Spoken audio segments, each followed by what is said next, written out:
Can you tell me a little bit about what happened? Yes, in mid-March, I went out to dinner with friends and tried to sign the check at the end and found that I could not write my signature. And I found that over the following week I had marked neuromuscular weakness and loss of coordination in my right arm. Hmm. So I went to my physician and he decided to do some MRIs, and they found a mass in the left cortex of my brain.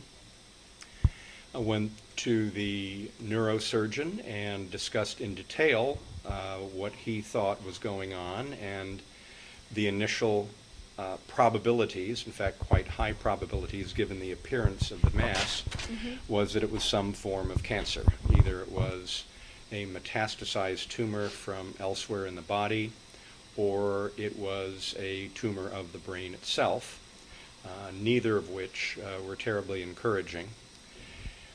We decided to move very quickly within the next week to brain surgery to remove the mass and have it analyzed in a biopsy.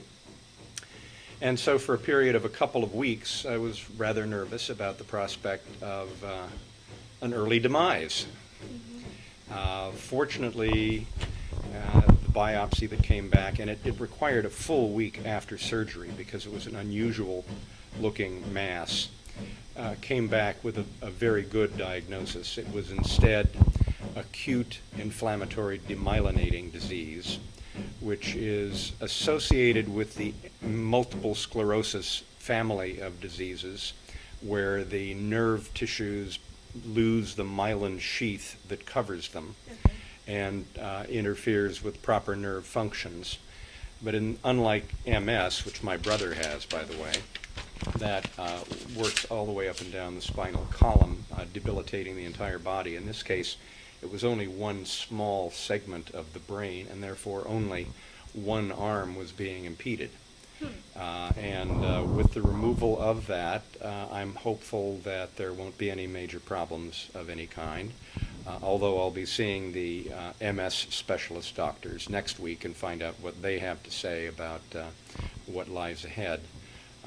Under any circumstances, this is a vastly better outcome than I was initially fearing. And so at this point, I'm actively engaged in the process of recovering from the side effects of the surgery itself.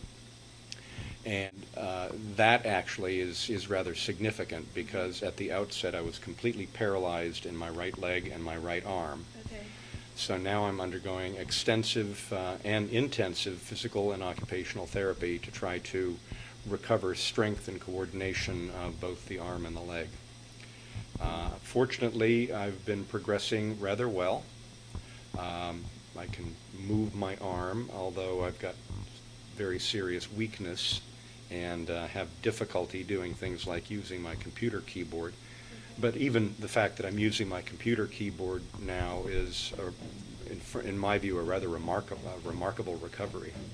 Obviously, this is a very, very disruptive event in your life, and I was unprepared for the extent to which brain surgery really can have a substantial impact on your life.